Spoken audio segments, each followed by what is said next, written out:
সচিব নাসিমুল গনি ও এসপির ঘুষ পর্ব ২। এসপি হান্নান টাকা নিতেন ব্যাংক অ্যাকাউন্টে।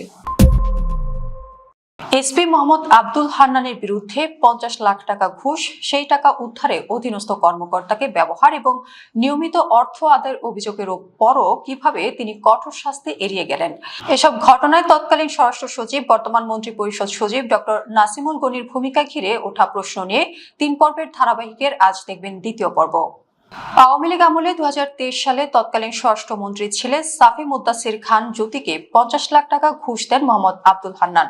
এসপি পদে পদায়নের জন্য এই ঘুষ দেওয়া হয়, তবে জ্যোতিকে সরাসরি নয়, জৈনক রবিউল মুন্সির মাধ্যমে এই টাকা ঘুষ দিয়েছেন তিনি।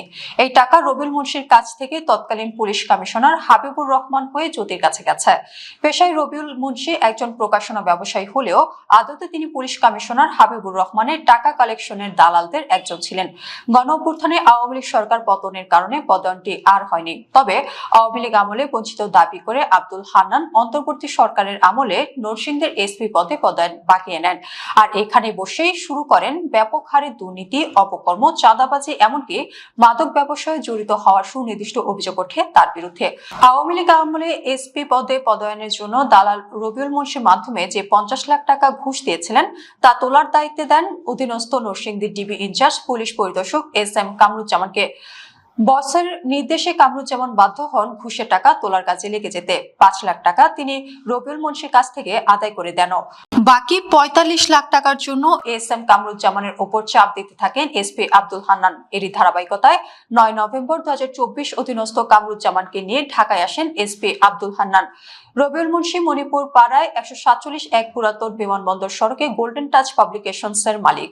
অবশিষ্ট ৪৫ লাখ টাকা উদ্ধারের জন্য এখানে আসেন তারা। এসপি আব্দুল হান্নানের উপস্থিতিতে পুলিশ পরিদর্শক এস.এম. কামরুজ্জামান স্বহস্তে একটি লিখিত ডকুমেন্ট তৈরি করেন। এরপর ক্ষমতা অপব্যবহার করে জোরপূর্বক রবিউল মুন্সির স্বাক্ষর নেন।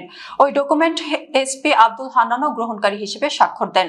পরবর্তীতে গণমাধ্যমের সঙ্গে মোবাইল ফোনে কথোপকথনের সময় আব্দুল হান্নান বদলি সংক্রান্ত বিষয়ে ৫০ লাখ টাকা ঘুষ লেনদেন এবং টাকা উদ্ধারে অধীনস্থ পুলিশ সদস্যদেরকে ব্যবহারের বিষয়টি স্বীকার করেন, যা পরবর্তীতে তদন্তের সাক্ষ্য প্রমাণে এবং ফরেনসিক পরীক্ষায় প্রমাণিত হয়। অধস্তন কর্মকর্তার কাছ থেকে চাপ দিয়ে নিয়মিত ঘুষ গ্রহণ, যা তদন্তই হয়নি। ঘুষ খেকো আব্দুল হান্নানের নানা অপকর্মের অবিশ্বাস্য সব তথ্য সিনেমার কল্পকাহিনীকেও হার মানাবে। অধীনস্থ পুলিশ সদস্য ছাড়াও তিনি মোটা অঙ্কের ঘুষ নিয়ে বিগত ফ্যাসিস্ট আওয়ামী লীগের অনেক ক্ষমতা অপব্যবহারকারী প্রভাবশালীকে শেল্টার দিয়েছেন নরসিংদীতে থাকাকালে। এছাড়া নিয়মিত মোটা অঙ্কের কারবার ঠিকঠাক রাখতে একটি নিজস্ব বলেও গড়ে তোলেন। গত বছরের এপ্রিলে এই নিয়ে দৈনিক যুগান্তর সহ জাতীয় গণমাধ্যম সমূহে বিস্তারিত প্রতিবেদন প্রকাশিত হয়। অধীনস্থ কর্মকর্তার কাছ থেকে ঘুষ আদায়ের বেশ কিছু সুনির্দিষ্ট তথ্য তুলে ধরা হয় প্রকাশিত প্রতিবেদনে। তাতে দেখা যায় ১০ মার্চ ২০২৫ ডিবি ইন্সপেক্টর কামরুজ্জামানের হোয়াটসঅ্যাপ নম্বরে খুদে বার্তা পাঠিয়েছেন এসপি আব্দুল হান্নান। সেখানে সৈয়দুর রহমান নামে জৈনক ব্যক্তির ব্যাংক হিসাবে ২ লাখ টাকা পাঠাতে বলা হয়। ওই ব্যক্তির ব্যাংক হিসাব উল্লেখ করে লেখা হয় 2 লাখ টুমোরো।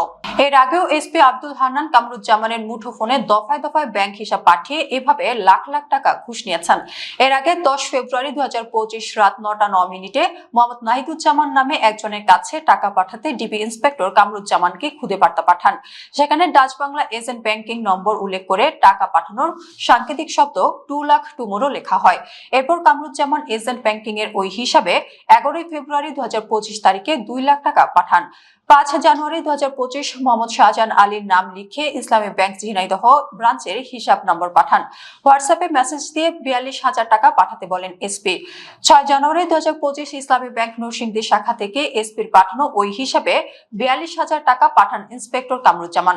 এর আগে ২৬ নভেম্বর ২০২৪ শেফালী খাতুনের নাম লিখে কুষ্টিয়া ইসলামী বিশ্ববিদ্যালয় অগ্রণী ব্যাংক শাখায় ৫০,০০০ টাকা পাঠাতে মেসেজ পাঠান। কামরুজ্জামান ২৬ নভেম্বর ২০২৪ শেফালী অ্যাকাউন্টে ৫০,০০০ টাকা পাঠান। এছাড়া নুরুজ্জামান নামে আরেকজন ইসলামী ব্যাংকের আরেকটি হিসেবে ২৬ নভেম্বর ২০২৪ তারিখে ৩০,০০০ টাকা পাঠানো হয়। এমনকি বিকাশ নম্বরে ১৫,০০০ টাকাও নিয়েছেন এই এসপি। এভাবে টাকা পাঠাতে এসপি তার ব্যক্তিগত মোবাইল নম্বর ব্যবহার করেছেন। এ বিষয়ে ইন্সপেক্টর কামরুজ্জামান গণমাধ্যমকে বলেছেন, এসপি স্যার প্রায় সময় আমাকে খুদে বার্তা পাঠিয়ে টাকা পাঠাতে বলতেন। দিনের পর দিন হোয়াটসঅ্যাপে বিভিন্ন অ্যাকাউন্টে এই টাকা পাঠাতে আমাকে বাধ্য করতেন।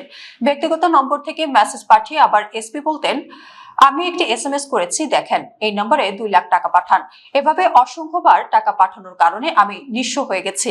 কয়েকদিন আগে বিরক্ত হয়ে তার টাকা পাঠানোর নির্দেশনার বিষয়ে আমি বলেছি, স্যার এই মুহূর্তে আমার কাছে কোনো টাকা নেই, আর কোনো টাকা পাঠাতে পারবো না। এভাবে টর্চার করলে আইজি স্যারকে লিখিত অভিযোগ দিতে বাধ্য হব। একথা বলার পর তিনি ফোন রেখে দেন এবং আমার উপর ক্ষিপ্ত হয়ে যান।